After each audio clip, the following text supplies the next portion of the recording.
Welcome to our new video. और इस video में हम एक नई सीरीज शुरू करने जा रहे हैं टेंस इंग्लिश ग्रामर का बहुत ही इंपॉर्टेंट चैप्टर है। और अगर किसी स्टूडेंट ने इस चैप्टर को ठीक से नहीं पढ़ा तो उसे इंग्लिश ग्रामर का कुछ भी समझ में नहीं आएगा। वो हमेशा एक कमजोर खिलाड़ी ही बना रहेगा इंग्लिश ग्रामर में। इंग्लिश बोलना तो बहुत दूर, उसे इंग्लिश का ABCD भी समझ नहीं आएगा। क्यों? क्योंकि टेंस किसी भी लैंग्वेज का बेस होता है। Tense means time. तो हम जब टाइम की बात कर रहे होते हैं तो हम सामने वाले को अपने जो थॉट्स हैं वो ठीक से डिलीवर कर पाते हैं जब हमें टाइम की सही नॉलेज होती है तो। ठीक है स्टूडेंट्स, तो ये हमारे बेसिक एकेडमिक चैप्टर्स चल रहे हैं जिसमें हम ग्रामर के 1 बाय 1 सारे टॉपिक्स कवर करने की कोशिश कर रहे हैं।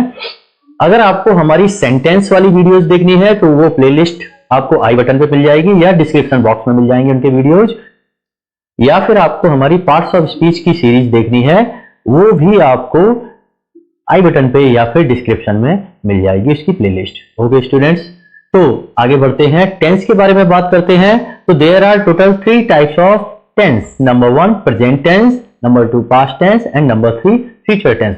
प्रेजेंट टेंस मतलब कि वर्तमान काल, यानी कि आज के समय में अगर कोई घटना घटती है, कोई एक्टिविटी होती है तो उसे प्रेजेंट टेंस की एक्टिविटी कहा जाएगा। अगर कोई एक्टिविटी पिछले किसी समय में घट चुकी है, हो चुकी है, तो उसे पास्ट टेंस कहा जाएगा। और यदि कोई एक्टिविटी प्लान की जा रही है जिसके बारे में हम बात कर रहे हैं तो हम फ्यूचर टेंस बोलेंगे उसे। ठीक है स्टूडेंट्स, यानी प्रेजेंट यानी आज का समय, पास्ट यानी जो निकल चुका वो समय, और फ्यूचर यानी जो आएगा वो समय। ठीक है स्टूडेंट्स, तो ये तो एक इंट्रोडक्शन हो गया है टेंस का। और अब हम बात करेंगे टेंस के सब काइंड्स के बारे में, यानी कि प्रेजेंट पास्ट फ्यूचर के टोटल 4 सब काइंड्स भी होते हैं जो कि सिम होते हैं, सिमिलर होते हैं, यानी प्रेजेंट में भी वही, पास्ट में भी वही, फ्यूचर में भी वही। और वो कौन से हैं? Number 1 indefinite, number 2 continuous, number 3 perfect and number 4 perfect continuous.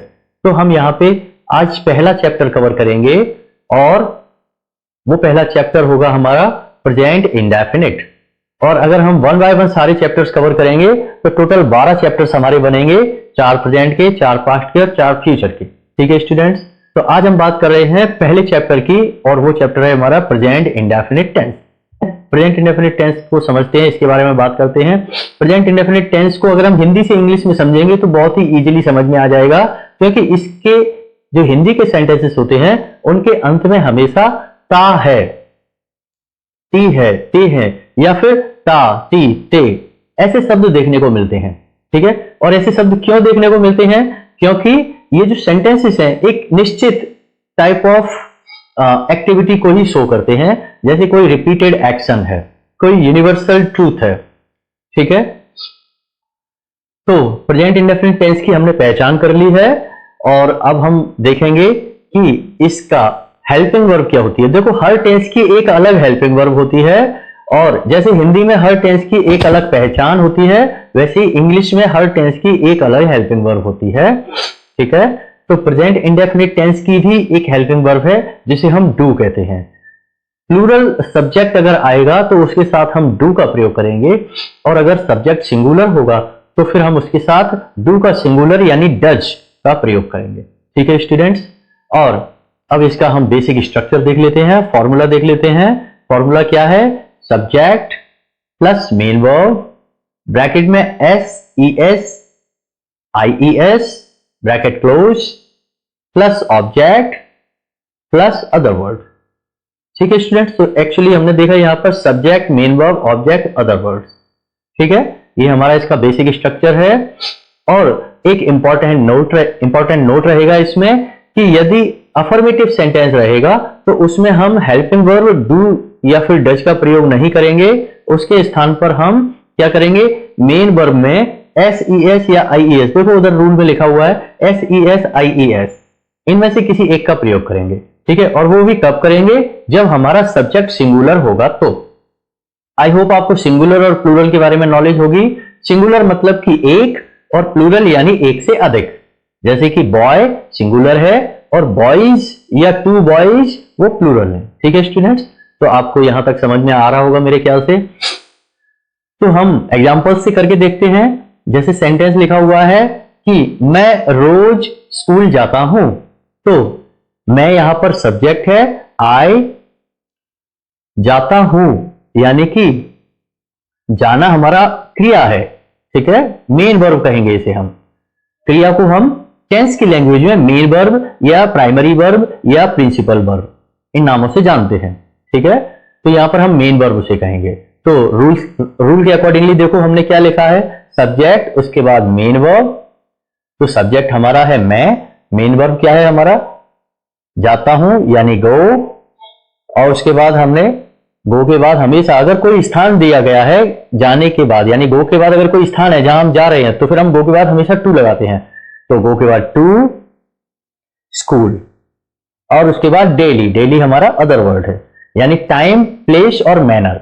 ये तीन अगर सिचुएशंस दिखा रहा है कोई भी वर्ड, तो उसे हम अदर वर्ड कहेंगे, टाइम, प्लेस, मैनर, ठीक है। तो डेली क्या है, एक टाइम है, तो वो अदर वर्ड कैटेगरी में जाएगा, ठीक है। समझ में आ रहा होगा। एक दो एग्जांपल और देखते हैं। वे रोज क्रिकेट खेलते हैं, तो दे प्ले क्रिकेट डेली, ठीक है। तो यहां पर हम एस और ई एस जो हमने ब्रैकेट में लिखा हुआ है उसका तो हम यूज ही नहीं कर रहे हैं। वो हम क्यों नहीं कर रहे, वो इसलिए नहीं कर रहे हैं क्योंकि हमारा जो सब्जेक्ट है वो सिंगुलर नहीं है ना, सब्जेक्ट हमारा प्लूरल है। अब सिंगुलर सब्जेक्ट के सेंटेंसेस को करके देखते हैं। वह रोज स्कूल जाता है, तो ही हमारा सिंगुलर सब्जेक्ट है, गो हमारी मेन वर्ब है। तो अब हमें गो में एस या ई एस में से कुछ लगाना पड़ेगा, तो हम ई एस को लगा देंगे, गोज। उसके बाद टू स्कूल डेली, ठीक है। तो उधर आई था, हम आई को प्लूरल सब्जेक्ट कंसीडर करते हैं, इस वजह से हमने उसे मेन वर्ब में एस ई एस नहीं लगाया। लेकिन यहां पर ही है जो सिंगुलर सब्जेक्ट है, तो मेन वर्ब में एस या ई एस लगाया हमने, ठीक है। तो he goes to school daily. एक और सेंटेंस देखते हैं। My brother helps me a lot, मेरा भाई मेरी बहुत मदद करता है, तो my brother helps me a lot. तो यहां पे जो हेल्प है उसमें हमने एस लगाया। अब क्वेश्चन माइंड में ये आ रहा होगा कि ये एस कहां लगेगा, ई एस कहां लगेगा और आई ई एस कहां लगेगा। तो जल्दी से इसको भी समझ लेते हैं कि एस तो देखो सभी जगह हर मेन वर्ब के साथ लगेगा ही लगेगा। हमको सीखना है कि ई एस कहां लगेगा, यानी एस कहां नहीं लगेगा। जहां एस नहीं लगेगा वहां ई एस लगेगा, ठीक है। तो यदि किसी मेन वर्ब के लास्ट में जो वर्ड्स हैं, जो लेटर्स हैं, वो इस तरीके के होंगे, O, X, C H, S H या डबल एस, तो फिर हम उनके बाद में ई एस का प्रयोग करेंगे, ठीक है ना। जैसे जी ओ, तो हमने देखा गो है तो ई एस लगा दिया, ठीक है ना। बॉक्स, बी ओ एक्स, अच्छा ये बॉक्स डब्बे वाला नहीं है, ये बॉक्स पंचिंग वाला है, ठीक है ना। तो बॉक्स तो बॉक्सेस, ठीक है।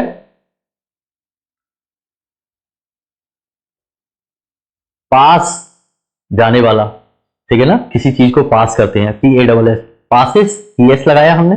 लेकिन अगर किसी में ये जो लेटर्स हैं इनसे कुछ अलग कॉम्बिनेशन मिलता है देखने को, तो हम सिंपली एस लगाएंगे, जैसे कि कुक, सी डबल ओ के एस, ठीक है ना। ओके स्टूडेंट्स, यहां तक समझ में आ गया होगा। अभी हमें आई ई एस कहां लगना है इसको भी समझ लेते हैं। तो यदि किसी वर्ड में लास्ट का लेटर वाई है और उसके ठीक पहले वाला लेटर कॉन्सोनेंट है, तो फिर हम क्या करेंगे, उस वाई को हटा देंगे और उसकी जगह पर हम आई ई एस का प्रयोग करेंगे, जैसे कि एफ एल वाई, फ्लाई, ठीक है। तो वाई लगा हुआ है और उसके ठीक पहले देखो एल लगा है, तो एल एक कॉन्सोनेंट है, तो हम क्या करेंगे, इसे प्लूरल बनाने, इसे सिंगुलर बनाने के लिए, सॉरी प्लूरल नहीं, इसे सिंगुलर बनाने के लिए हम क्या करेंगे, F L I E S, ठीक है। उसी तरीके से फ्राइज, एफ आर वाई, तो हमने देखा कि वाई के बाद, वाई के पहले आर लगा हुआ है, तो F R I E S, fries, ठीक है। Cry, C R I E S, लेकिन ये नियम बदल जाएगा। जैसे हम बात करें play, T L A Y, तो हमने देखा वाई के ठीक पहले ए लगा है जो कि एक वॉवेल है, तो फिर यहां पर हम टी एल ए वाई और एस करेंगे, ठीक है। यहां तक समझ आ गया होगा कि एस ई एस या आई एस हम कहां लगाते हैं। अब क्वेश्चन ये आ रहा है माइंड में कि हम किसी भी मेन वर्ब के साथ एस ई एस या आई एस लगा ही क्यों रहे हैं। तो इसका जवाब ये होगा कि सब्जेक्ट और वर्ब दोनों एग्रीमेंट के साथ चलते हैं, दैट इज कॉल्ड सिंटैक्स या सब्जेक्ट वर्ब एग्रीमेंट। तो अगर किसी सेंटेंस का सब्जेक्ट सिंगुलर है तो उसकी वर्ब भी सिंगुलर ही होनी चाहिए, और अगर सब्जेक्ट प्लूरल है तो उसकी वर्ब भी प्लूरल होनी चाहिए। लेकिन नॉर्मल टेंस में हम क्या देखते हैं कि हेल्पिंग वर्ब आकर इस काम को बहुत इजी बना देती है, जैसे कि ही के साथ इज आ गया, यू के साथ आर आ गया, तो यहाँ पे आर प्लूरल है, इज सिंगुलर है, ये हमको खूब अच्छी तरह से पता है। लेकिन जब मेन वर्ब की बात करते हैं तो मेन वर्ब से हमारा जब सामना होता है तो हमें लगता है कि गो तो गो ही होता है, गो का कोई दूसरा फॉर्म नहीं हो सकता। लेकिन बाद में जब हम प्रेजेंट इंडेफिनिट जैसे टेंस को पढ़ते हैं तो हमें पता चलता है कि गो जो है वो एक प्लूरल फॉर्म है, और अगर सब्जेक्ट सिंगुलर है तो गो का सिंगुलर फॉर्म हमें लगाना पड़ेगा। तो वर्ब के साथ हम उल्टा करते हैं। ओरिजिनली वर्ब जो है वो प्लूरल फॉर्म में पाई जाती है, और उसे सिंगुलर बनाने के लिए हमें एस या ई एस या आई ई एस जैसे लेटर्स का प्रयोग करना पड़ता है, तब वो सिंगुलर बनती है, ठीक है। लेकिन नाउन के साथ एकदम दूसरा सिस्टम चलता है, जिसे हम सीधा सिस्टम कह सकते हैं, क्योंकि हमने तो वैसा ही पढ़ा है। जैसे बुक, बुक में हमने एस लगाना है तो बुक प्लूरल हो जाएगी, लेकिन कुक, कुक में हमने एस लगाना है तो वो सिंगुलर हो जाएगी। यानी कि नाउन का और वर्ब का एकदम उल्टा हिसाब किताब चलता है, ठीक है। तो नाउन ओरिजिनली सिंगुलर फॉर्म में पाई जाती है, उसे प्लूरल बनाते हैं। उसी तरीके से वर्ब ओरिजिनली प्लूरल फॉर्म में पाई जाती है, उसे सिंगुलर बनाते हैं, ठीक है। यहां तक सारी बातें समझ में आ गई होंगी मेरे ख्याल से। अब हम वहीं वापस चलते हैं, अपने प्रेजेंट इंडेफिनिट वाले चैप्टर में फिर से एंट्री करते हैं, ठीक है, और उसके एग्जांपल्स को क्लियर करने की कोशिश करते हैं। तो हमने एक दो एग्जांपल और देखते हैं, जैसे पुलिस वाला रोज समय पर आता है, ठीक है ना। तो पुलिसमैन आता है, वो हमारी मेन वर्ब है, कम्स, ठीक है ना, सिंगुलर है तो देखो एस लगाया हमने। Policeman comes on time daily, समय पर रोज, ठीक है। मैं रोज बाजार जाता हूं, तो आई गो टू मार्केट डेली, ठीक है। तो यहां तक समझ में आ रहा होगा। तो यहां पर ये हमने बेसिक फॉर्मूला है अफर्मेटिव सेंटेंस का, ये हमने सीख लिया है। अब अगर देखे जाएं तो टेंस के अकॉर्डिंगली सेंटेंस के 6 काइंड्स बनते हैं, ठीक है। तो फिर कौन कौन से होते हैं वो 6 काइंड्स, तो जल्दी से एक रिव्यू कर लेते हैं। जैसे कि पहला अफर्मेटिव, दूसरा नेगेटिव, तीसरा इंटेरोगेटिव, चौथा डबल इंटेरोगेटिव, पांचवा इंटेरोगेटिव नेगेटिव, और छठवां हमारा डबल इंटेरोगेटिव प्लस नेगेटिव, ठीक है ना। तो हमने उधर जो सेंटेंस वाला चैप्टर पढ़ा है उसमें तो हमने देखा कि वो अफर्मेटिव और नेगेटिव जो थे वो एक ही काइंड थे, तो वो सेंटेंस के अलग काइंड है, ठीक है ना। लेकिन ये हम बात कर रहे हैं टेंस के अंतर्गत, टेंस के अंतर्गत जो काइंड है उनकी बात कर रहे हैं। और ऐसा हम क्यों बोल रहे हैं कि ये 6 काइंड्स हैं, ये केवल टेंस में यूज किए जाते हैं ताकि हमें टेंस समझने में आसानी हो जाए। कुछ चीजें हम ऐसी सीखते हैं जिससे हमें पूरा ओवरऑल कॉन्सेप्ट समझने में आसानी रहे, ठीक है। तो यहां पर टोटल 6 काइंड्स की बात की मैंने, और वो 6 सेंटेंसेस थे, और अब मैं उनकी 6 काइंड्स थे, अब मैं उनके 1 बाय 1 फॉर्मूला बोलूंगा और जल्दी जल्दी 2 एग्जांपल्स बोलूंगा, ठीक है। तो नंबर 1 हमारा है अफर्मेटिव। अफर्मेटिव का फॉर्मूला है subject plus main verb, bracket में SES IES plus object plus other word. Example देखते हैं कि राम रोज मंदिर जाता है, Ram goes to temple daily. दूसरा एग्जांपल है बच्चे रोज स्कूल जाते हैं, तो children go to school daily, ठीक है। उसके बाद आ जाते हैं नेगेटिव, सेकेंड टाइप है नेगेटिव। इसका फॉर्मूला देख लेते हैं, तो subject plus do oblique does. अब यहां पर हमारी हेल्पिंग वर्ब आ रही है, ठीक है। अफर्मेटिव के अलावा सभी जगहों पे हमारी हेल्पिंग वर्ब आएगी। तो subject plus do oblique does plus not plus main verb plus object plus other word. तो अब यहां पे जो SES IES वाला सिस्टम था ना वो बंद हो गया। क्यों बंद हो रहा है? क्योंकि अब यहां पे डू और डज उस काम को करेगी। किस काम को? सब्जेक्ट वर्ब एग्रीमेंट को। यानी जैसा सब्जेक्ट वैसी ही हेल्पिंग वर्ब आने लगेगी। तो मेन वर्ब से अब वो काम हट गया, अब वो काम हेल्पिंग वर्ब करेगी, ठीक है। तो अब मेन वर्ब अपने ओरिजिनल फॉर्म में ही आएगी, वो नहीं बदलेगी, ठीक है स्टूडेंट्स। तो देखते हैं नेगेटिव का फॉर्मूला हमारा, एक बार फिर से बोल देता हूं, subject plus do oblique does plus not plus main verb plus object plus other word. Example देखते हैं, दुकानदार अच्छा मोबाइल नहीं बेचता है, तो shopkeeper does not sell a good mobile, ठीक है। लोग नेता की बात नहीं सुनते हैं, तो people do not listen to the leader, ठीक है। इसके बाद आ जाता है interrogative, the third one. Interrogative का फॉर्मूला देख लेते हैं, do oblique does plus subject plus main verb plus object plus other word and question mark. Interrogative यानी क्वेश्चन है तो क्वेश्चन मार्क जरूरी है, तो क्वेश्चन मार्क आ गया है। एग्जाम्पल देखते हैं, क्या तुम रोज कसरत करते हो? Do you do exercise daily? Question mark. क्या वह रोज मंदिर जाता है? Does he go to temple daily? Question mark. ठीक है, इसके बाद आ जाता है हमारा third one, double interrogative. Double interrogative का फॉर्मूला देख लेते हैं। सबसे पहले आएगा क्वेश्चन वर्ड। क्वेश्चन वर्ड क्या होता है? व्हाट, व्हेन, वेयर, यानी कि जिनसे क्वेश्चन पूछा जाता है, ऐसे शब्द, प्रश्नवाचक शब्द। ठीक है, तो सबसे पहले क्वेश्चन वर्ड, उसके बाद हमारी हेल्पिंग वर्ब यानी डू ऑब्लिक डज, उसके बाद सब्जेक्ट, उसके बाद मेन वर्ब, फिर ऑब्जेक्ट, फिर अदर वर्ड, सभी प्लस प्लस करके लिखा है, लास्ट में क्वेश्चन मार्क। ठीक है, एग्जाम्पल करके देखते हैं। वह कहां रहता है? तो अब हम कहां से शुरू करेंगे? देखो क्वेश्चन वर्ड रूल में पहले लगा हुआ है, वेयर डज ही लिव? ठीक है, क्वेश्चन मार्क। उसके बाद तुम कहां जाते हो? तो where do you go? Question mark. ठीक है, उसके बाद आ जाता है हमारा fifth one, interrogative negative. Interrogative negative में फॉर्मूला देख लेते हैं हम। Do oblique does plus subject plus not plus main verb plus object plus other word. ठीक है, क्वेश्चन मार्क जरूर लगेगा। ठीक है, नेगेटिव है तब भी है तो क्वेश्चन ही, तो क्वेश्चन मार्क जरूर लगेगा। फॉर्मूला इसका दूसरा भी होता है, एक और फॉर्मूला, उसे भी हम देख लेते हैं, क्विक रिव्यू कर लेते हैं और लगा के लिख लेते हैं। तो दूसरा फॉर्मूला होगा हमारा डोंट या doesn't plus subject plus main verb plus object plus other word and question mark. Example देख लेते हैं। क्या तुम मंदिर नहीं जाते हो? Do you not go to temple? Number 2 example, क्या तुम बाजार नहीं जाते हो? तो do you not go to market? ठीक है, दूसरे वाले फॉर्मूले से बनाकर देख लेते हैं सेंटेंसेस को। Don't you go to temple daily, या फिर don't you go to market, या फिर क्या हुआ है क्रिकेट नहीं खेलता है? तो does he not play cricket, या फिर doesn't he play cricket? Question mark सब में लगेगा, याद रखना।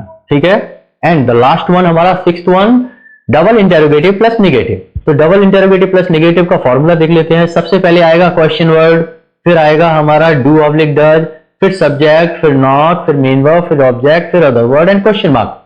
ठीक है, प्लस लगा लगा के लिखा है, एक बार देख लेना। अगर आपको समझने में थोड़ी प्रॉब्लम हो रही है तो वीडियो पॉज करके देख लो, रिवर्स करके देख लो। ठीक है, फॉर्मूला इसका दूसरा भी है, जैसे उधर इंटरोगेटिव नेगेटिव का था, इसका भी है दूसरा फॉर्मूला, उसे भी देख लेते हैं।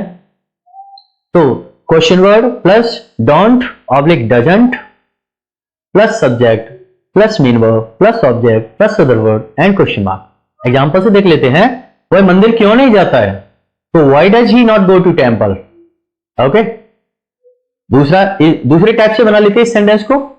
वह मंदिर क्यों नहीं जाता है, इसको दूसरे टाइप से बना, why doesn't he go to temple? Question mark. ठीक है, एक एग्जांपल और देख लेते हैं। तुम कहानी क्यों नहीं पढ़ते हो? तो why do you not read the story? ठीक है, या फिर why don't you read the story? जो भी आपको अच्छा लगे उसे आप ले सकते हो, दोनों ही ग्रामेटिकली सही है। ठीक है स्टूडेंट, तो ये था हमारा टेंस का चैप्टर, जिसमें हमने प्रेजेंट इंडेफिनिट टेंस को कवर किया हुआ है। इसके बाद आने वाले वीडियोज पूरी सीरीज प्लेलिस्ट में डाल दूंगा, और अगर आप सारी वीडियोज डिटेल में देख लेंगे तो मेरे ख्याल से आपको टेंस के बारे में तो लाइफ में कभी कोई प्रॉब्लम होने वाली नहीं है। फिर भी अगर आपको कुछ ऐसा डाउट है जो आपको इस वीडियो में समझ में नहीं आया, क्योंकि स्टूडेंट्स वीडियो की एक लिमिट होती है, टाइम लिमिट होती है, चीजें जल्दी जल्दी एक्सप्लेन करनी पड़ती हैं, हम ज्यादा लंबी वीडियो नहीं बना सकते हैं, तो फिर मैंने जल्दी से इस चैप्टर को खत्म करने की कोशिश की है। तो मे बी समथिंग, कुछ चीजें ऐसी होंगी जो मिस हो गई होंगी। वैसे तो मैंने कोशिश की है कि कुछ भी मिस ना हुआ हो, तो मे बी कुछ चीजें ऐसी होंगी जो आपको समझ में नहीं आई होंगी। तो फिर आपको क्या करना है कि आपका जो क्वेश्चन है उसे आप कमेंट बॉक्स में डाल दें, मैं कमेंट बॉक्स पढ़ूंगा और आपको जो भी जरूरी होगा वो रिप्लाई जरूर दूंगा। ठीक है, मेरी पूरी कोशिश है कि मैं आपको बेस्ट से बेस्ट एजुकेशनल प्लेटफॉर्म देने की कोशिश करूं। और thank you very much students, bye.